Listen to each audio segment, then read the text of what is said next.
नमस्कार, मैं भूपेन साहू। आप देख रहे हैं प्रखर टीवी। धमतरी पुरानी कृषि उपज मंडी में 3 से 11 जनवरी तक श्री राम कथा का आयोजन किया गया है, जिसमें कथावाचक के रूप में श्रद्धेय परम पूज्य पंडित अतुल कृष्ण भारद्वाज जी पहुंचे हुए हैं। यह सौभाग्य की बात है कि आज पंडित जी हमारे स्टूडियो में पहुंचे हुए हैं।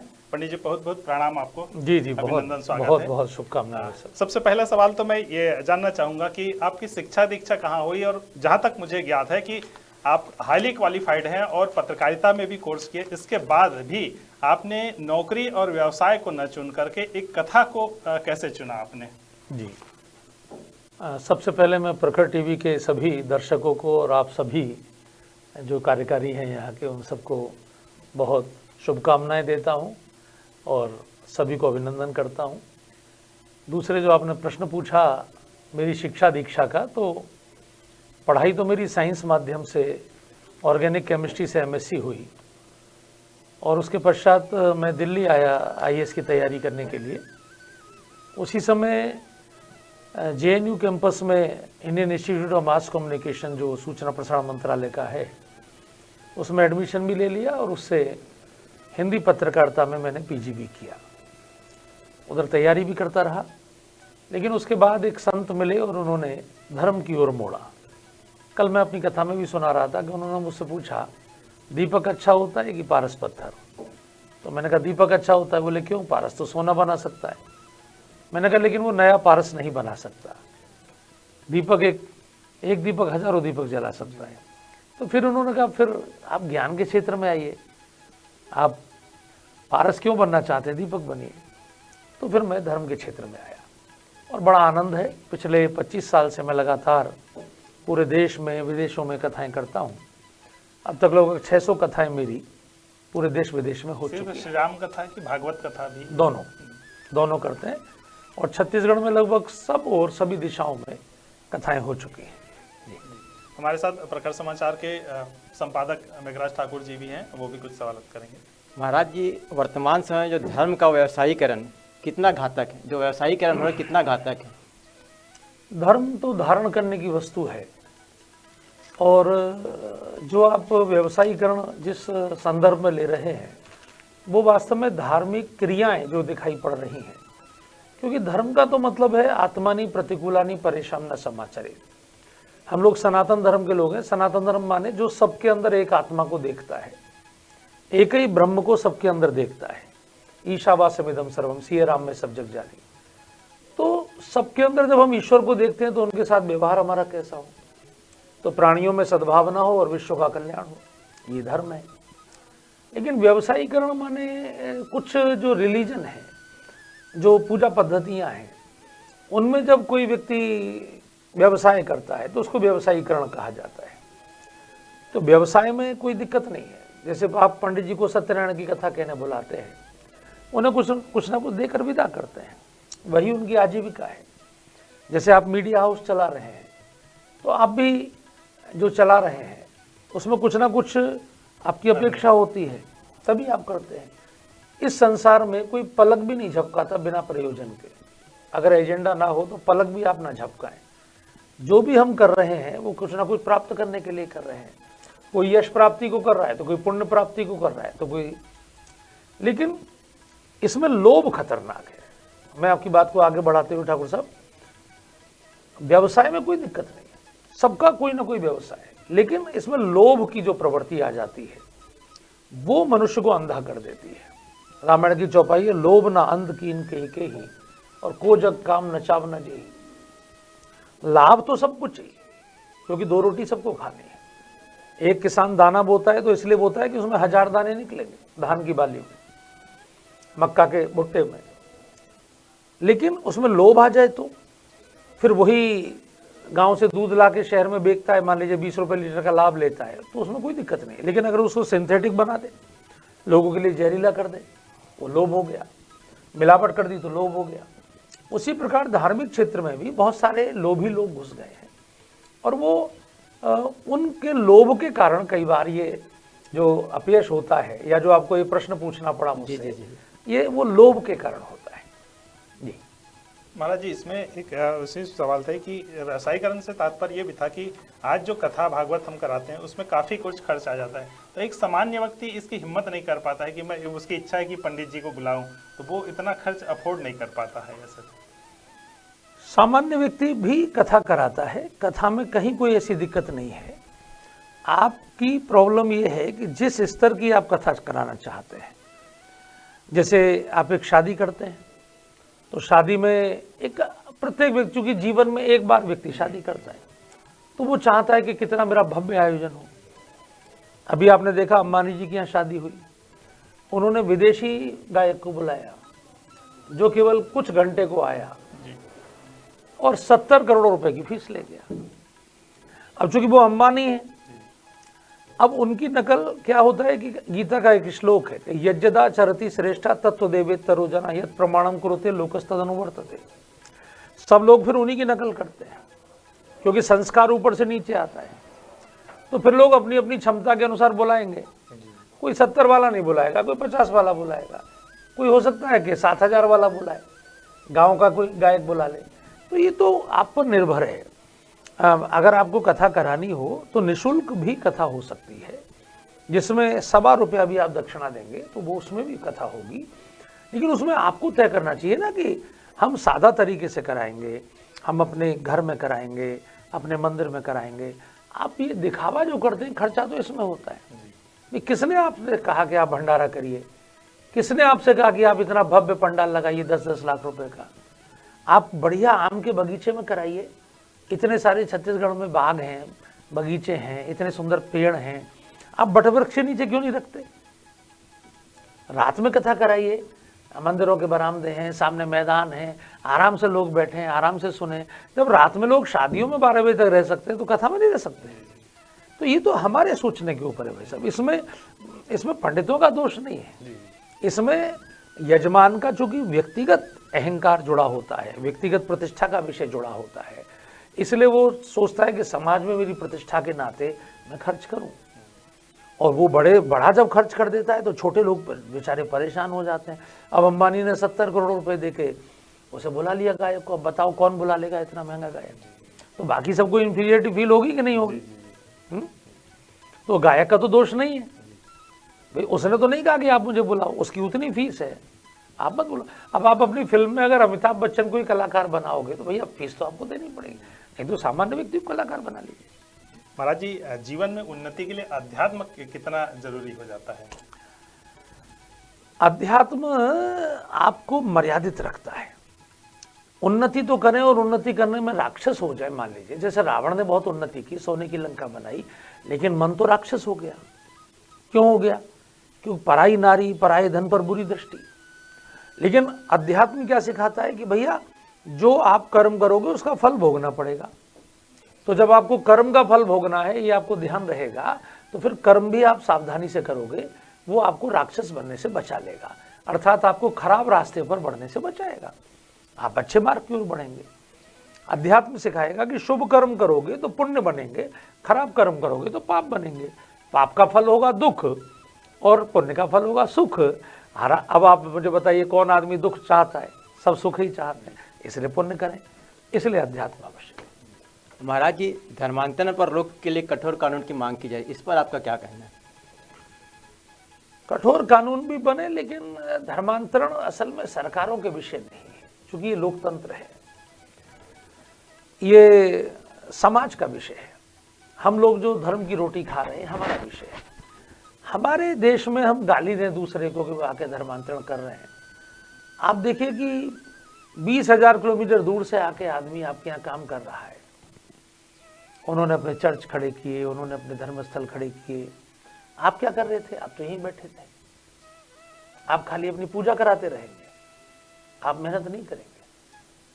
प्रॉब्लम यह है कि हमारे ही लोगों की गलती के कारण हमारा समाज धर्म से विमुख हुआ।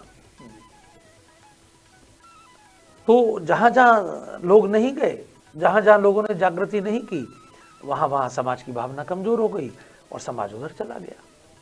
तो दूसरे को गाली नहीं देना, अपनी रेखा को बड़ी खींचना, और ये सरकार के बस की बात नहीं है। सरकार तो देखिए वोटों से बनती है, उसे जिधर वोटों का लाभ दिखाई देता है उधर काम करती है। ये तो समाज की जागृति होनी चाहिए।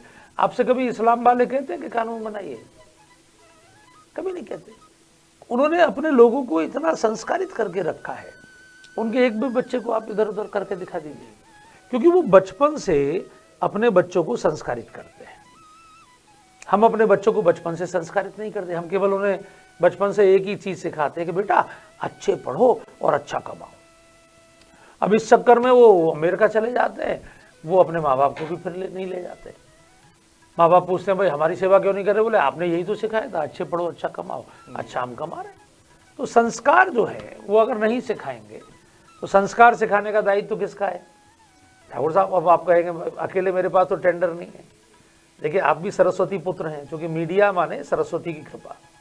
ये मास कम्युनिकेशन के जितने साधन हैं, कोई चैनल से कर रहा है, कोई अखबार से कर रहा है, कोई कथा से कर रहा है, ये कम्युनिकेशन के साधनों में यदि जागरूक लोग आ जाएं और वो समाज को अपनी लेखनी से, अपने चैनल से जागरूक करें तो बहुत बड़ा असर पड़ सकता है।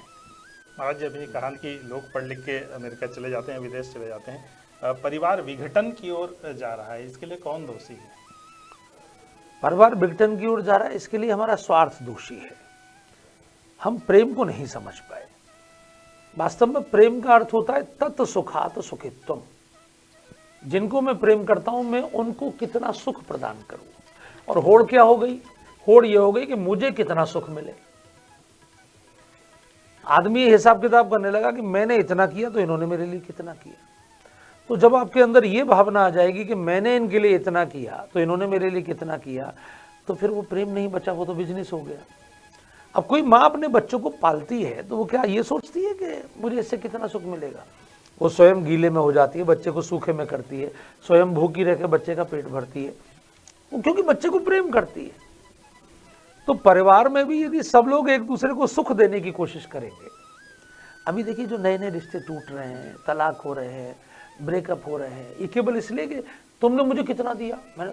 तो भैया रिश्तों में हिसाब किताब नहीं होते, हिसाब किताब बिजनेस में होते हैं। सीधा सा सूत्र है, अगर आप प्रेम करते हैं तो आप जिसको प्रेम करते हैं उसको कितना सुख, जैसे जिन्होंने देश को प्रेम किया उन्होंने फांसी के फंदे चूमे देश के लिए, वंदे मातरम। तो सारा खेल प्रेम का है, राम ही केवल प्रेम प्यारा। महाराज जी धर्म और राजनीति का रिश्ता कैसा होना चाहिए? राजनीति बिनु धन बिनु धर्मा हर ही समर्पे बिनु सतकर्मा, ये रामायण की चौपाई है। बिना धर्म के राजनीति तो बेकार है। क्योंकि राजा कौन है भाई साहब? राजा को भगवान का अंश कहा गया। आज देखिए एकादशी के दिन हम और आप बात कर रहे हैं, गीता में भगवान ने अर्जुन को अपनी विभूतियां बताते हुए कहा कि मैं मनुष्यों में राजा हूं, पशुओं में सिंह हूं, नदियों में गंगा हूं, पर्वतों में हिमालय हूं। मनुष्यों में राजा हूं। मनुष्यों में ये नहीं कहा कि व्यास हूं, मनुष्यों में ये भी नहीं कहा कि सन्यासी हूं, राजा हूं। क्योंकि राजा के ऊपर लॉ एंड ऑर्डर की जिम्मेदारी है। तो राजा यदि सबके अंदर एक ही परमात्मा को देखेगा, धार्मिक होगा, तो वो किसी से भेदभाव नहीं करेगा। राजा के लिए तो पूरी प्रजा उसके पुत्र के समान है। इसलिए राजा को बिना भेदभाव के सबके लिए सुरक्षा, सबके लिए विकास और सबके लिए उचित अवसर प्राप्त हो विकास के, किसी के साथ भेदभाव ना हो, ये कोशिश करनी चाहिए। इसलिए राजा जितना धर्मात्मा होगा, दुनिया का सर्वश्रेष्ठ राज्य राम राज्य माना जाता है। और राम जी को क्या कहा गया? सब पर राम तपस्वी राजा, तिनके काज सकल तुम साजा। तो राजा जो धर्मात्मा होता है तो वो तप करता है, वो भोग का जीवन नहीं जीता। ऐसा नहीं होता कि वो मुंह से बोले कि पहले गाली दे दूसरे को कि इन्होंने इतनी बड़ी कोठी बनाई, घर में इतने एसी बनाए, बाद में जब खूब मुख्यमंत्री बन जाए अपना शीश महल बना ले।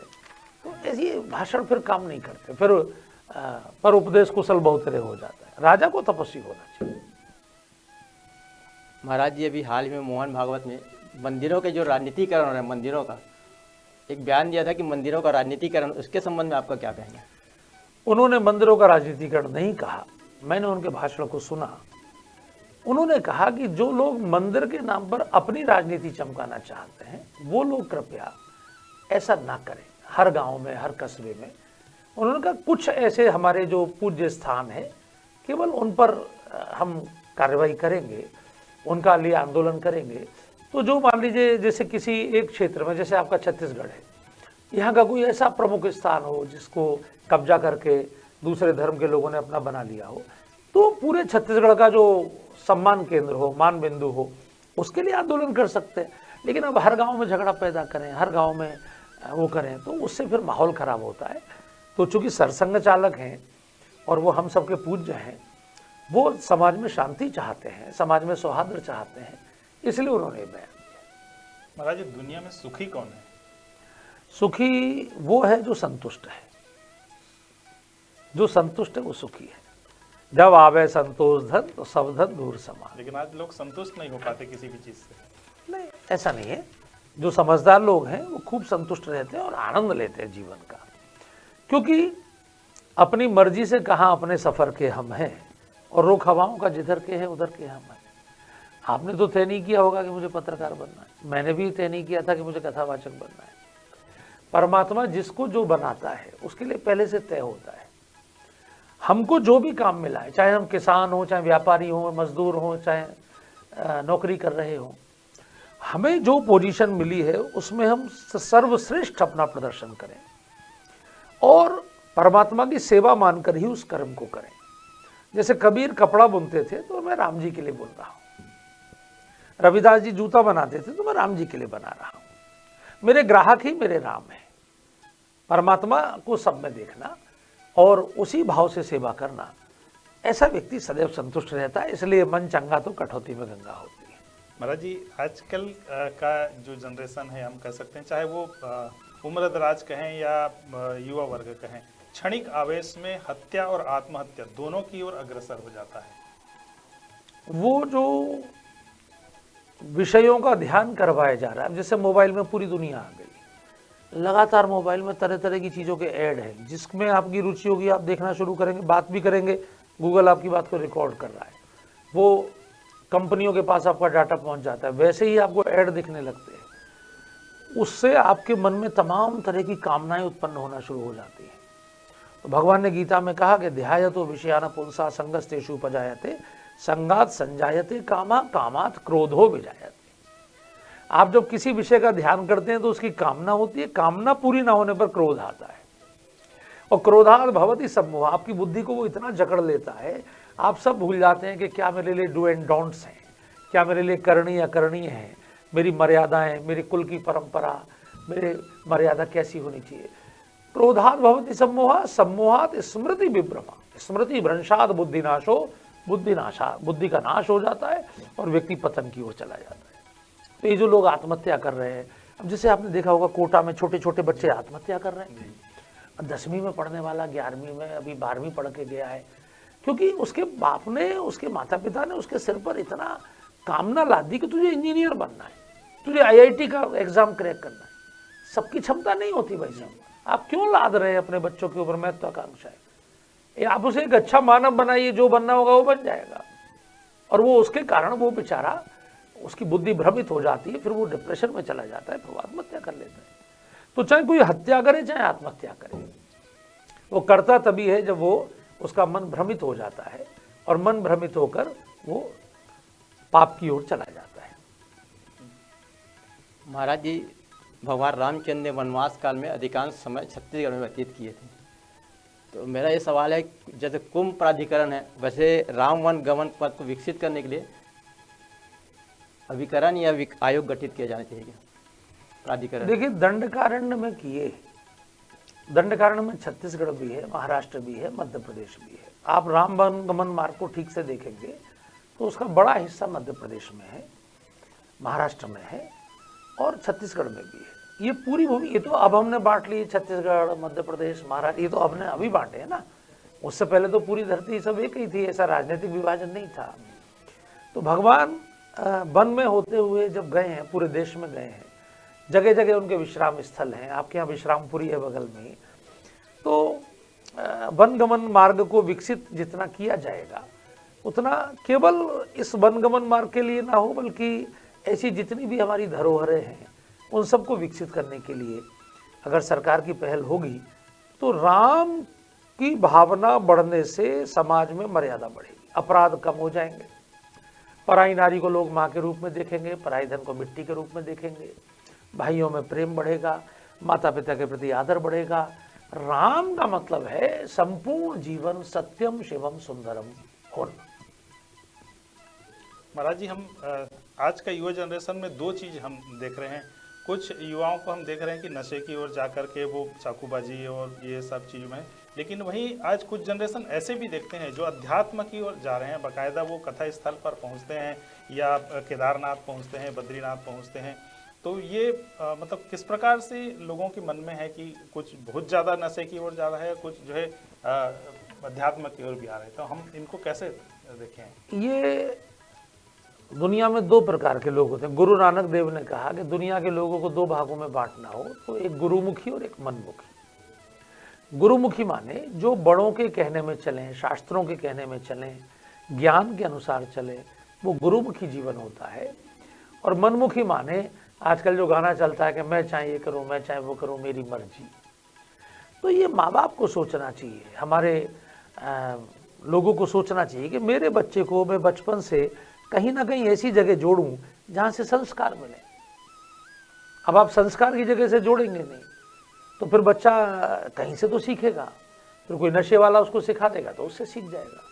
और एक बार उस लाइन पर गया नहीं कि बस, जैसे जीने में से अगर कोई पहली सीढ़ी पर रपट जाए तो नीचे ही आकर रुकता है, फिर वो लगातार बढ़ता चला जाता है। इसलिए मेन है बच्चों को बचपन से संस्कारित करने की आवश्यकता। हमारा बहुत बड़ा दुर्भाग्य है, आप दोनों वरिष्ठ पत्रकार हैं, मैं आपके माध्यम से निवेदन करूंगा कि 75 साल हो गए हम अंग्रेजों की ही शिक्षा पद्धति अपनाए हुए हैं। हमारे पास इतनी नैतिक कथाएं हैं, इतने हमारे महापुरुष हैं, अगर हम उनकी जीवनी को पढ़ाते बचपन से, कुछ नीति के श्लोक पढ़ाते, कुछ अच्छे आयुर्वेद के सूत्र पढ़ा देते, कुछ जीवन को श्रेष्ठ कैसे बनाएं उसके सूत्र पढ़ाते, ताकतवर कैसे बने, तो हमारे बच्चे श्रेष्ठ बनते। अब ये सब बेड़ा गर्क कर दिया। आपकी शिक्षा में देखिए, जब बच्चा आता है स्कूल में कितना मुस्कुराता हुआ होता है, लेकिन जैसे बड़ा होता जाता है चिड़चिड़ा होता जाता है, उसका चेहरा बदलता जाता है। बड़ा होकर तो उसको और खूबसूरत होते जाना चाहिए और मुस्कुराना चाहिए। छोटा बच्चा कितना प्यारा होता है, लेकिन बड़े होकर वो कैसा होता जाता है। तो इसका मतलब शिक्षा गड़बड़ हो रही है। यानी जिस देश में एक बोर्ड ना बन पाया हो, कोई सीबीएसई चला रहा है, कोई आईसीएसई चला रहा है, कोई छत्तीसगढ़ बोर्ड चला रहा है, कोई बोर्ड चला रहा है। अरे एक जैसी एजुकेशन करो, भाषा के अनुसार हर प्रांत में अलग भाषा में शिक्षा होगी, लेकिन एजुकेशन एक जैसी होगी तो कम से कम पूरा देश एक जैसा खड़ा होगा। तो अगर हम देशभक्ति बढ़ाएंगे, अगर हम संस्कार बढ़ाएंगे, शिक्षा से ही संभव है। तो शिक्षा में हमारे राम का देश है, इसमें रामायण नहीं, शिक्षा में कुछ रामायण की कथाएं हो, कुछ महाभारत की कथाएं हो। आप देखिए बच्चे कितने तेजस्वी बने। हर स्कूल में आप सैनिक ट्रेनिंग अनिवार्य कर दीजिए, इतने आपके पास रिटायर्ड सैनिक हैं, आप लगा दीजिए हर स्कूल में एक को। जब वो ड्रिल कराएगा, जब वो भाई साहब हर बच्चा कितना वीर होगा और वो देशभक्त होगा, अपने आप नशे की ओर नहीं जाएगा। देखिए कभी भी सीधा नहीं चल सकती लाइन, सीधी लाइन मृत्यु का प्रतीक है। या तो यूं चले उत्थान की ओर या पतन की ओर। तो आप उत्थान की ओर नहीं ले जाएंगे तो पतन की ओर जाएगा। महाराज जी, एक बड़ा सवाल आज के समय में है, जो खासकर महिलाओं और लड़कियों के लिए, जब वो मासिक धर्म में होती है तो पहले ये कहा जाता था कि वो कमरे के किनारे में रहती थी और वो किचन वगैरह कहीं भी नहीं जाते। आज के स्थिति में क्या कथा स्थल वो पहुंच सकती है? देखिए किसी भी चीज को स्पर्श करने का दोष होता है उनका, पवित्र वस्तु को। बाकी सुनने में तो कोई दिक्कत नहीं, सुनने में तो और अच्छा है, उतनी देर आराम से बैठेंगी, कथा सुनेंगी, मन अच्छा होगा, श्रवण में कोई दिक्कत नहीं। बाकी जैसे मूर्ति को स्पर्श करना, भोजन को स्पर्श करना, क्योंकि उससे दोष होता है, उसका खाने वाले के मन पर भी असर होता है, उससे बचना चाहिए, कोशिश करनी चाहिए बचने की। महाराज जी, हिंदू राष्ट्र के लिए आपका क्या संदेश है? हिंदू राष्ट्र हिंदू बना रहे, बस यही संदेश है। हिमालय से सिंधु के बीच में जो जमीन है उसको हिंदू कहते हैं। हिमालय का ही लिया गया, सिंधु का आधा ना और दू लिया गया, उससे मिला के बना हिंदू। इसके बीच में जो समाज रहता है उसकी एक निश्चित संस्कृति है। वो माता पिता और गुरु को भगवान मानता है, वो सबके अंदर आत्मा देखता है, सबके कल्याण की कामना करता है, वो पुनर्जन्म को मानता है, वो कर्मों के फल को मानता है।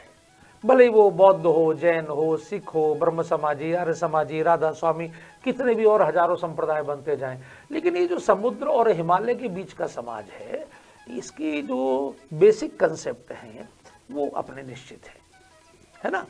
तो वो अपनी मान्यताएं बनी रहें, संस्कृति बनी रहे और उस पर वो चलता रहे, आगे सत्कर्म करता रहे, यही उसके लिए ठीक है। और वो विश्वगुरु बने, पूरे विश्व को ये शिक्षा दे, क्योंकि आज आप देख रहे हैं विश्व कितनी अशांति से जूझ रहा है भाई साहब। अब इजराइल में आप देख रहे हैं 1 लाख लोग से ज़्यादा मारे गए, उनका क्या कसूर था, निर्दोष लोग हैं, लेकिन एक ही बाबा के बच्चे हैं, केवल अलग अलग पैगंबर हो जाने के कारण उनमें लड़ाइयाँ हो रही हैं। तो अगर पूरे सब लोग ये स्वीकार कर लेंगे भाई सबके अंदर एक ही परमात्मा है, तो अगर हिंदू धर्म की बात स्वीकार कर लें, हमारा तो कोई पैगंबर भी नहीं है भाई साहब, हम ये भी नहीं कहेंगे कि इसको मानो, हम कहेंगे आपको जैसे मानना हो उसे मानो, लेकिन सबके अंदर एक ही परमात्मा को तो मानो, तो पूरा विश्व शांत हो जाएगा। इसलिए हिंदू राष्ट्र के सशक्त होने की आवश्यकता है। महाराज जी, एक अंतिम सवाल है, सफल व्यक्ति कौन है? सफल व्यक्ति वो है भाई साहब जो संतुष्ट हो और भौतिक और आध्यात्मिक, जिसकी दोनों प्रकार की उन्नति हो, वही सफल है। मेरे 2 सवाल हैं। एक जो न्यूक्लियर फैमिली आजकल हो रही है और पति पत्नी दोनों में एक विवाद है कि हम दोनों साथ में कमाएंगे और घर चलाएंगे, इससे क्या बच्चों में, आने वाली जनरेशन में धर्म और संस्कार दोनों की कमी देखने को मिलेगी? धर्म संस्कार तो आपने बड़े शब्द बोल दिए, मैं तो कह रहा हूँ भौतिक सुख भी नहीं मिल रहा है। जो टेंशन हो रही है आपस में, एक तो ये हो रहा है कि भाई अर्थ का महत्व समझना चाहिए, अर्थ का जीवन में महत्व है, लेकिन अगर अर्थ ही अनर्थ करने लगे, अनर्थ ये है कि आप सुखी किससे होते हैं? अपने बच्चों को देखकर, और बच्चे आप कर नहीं रहे। भाई पति पत्नी जब दोनों काम करते हैं तो सोचते हैं भाई अभी थोड़ा बच्चे कम करो, ये करो वो करो, एक बच्चा हुआ, 2 किसी के नहीं हुए, तो फिर जीवन कहाँ रहा आपका? थोड़े दिन बाद चिड़चिड़ाने लगते हैं, थोड़े दिन बाद फिर आपस में लड़ाइयाँ होने लगती हैं, फिर ये होने लगता है कि तूने ज़्यादा कमाया कि मैंने ज़्यादा कमाया, हिसाब किताब होने लगता है, ईगो पे आ जाती बात। तो वो प्रेम का मतलब है एक दूसरे को अधिक हम कैसे सुख प्रदान करें। जब इतना सोचना शुरू कर देंगे तो आनंद होगा। देखिए माँ जो है ना, महिला दिल से जीती है और पुरुष थोड़ा बुद्धि से जीता है, ये नियम है। माँ ममता की मूर्ति होती है और पुरुष थोड़ा दूर तक सोचता है, तो दोनों का मन एक जैसा नहीं है।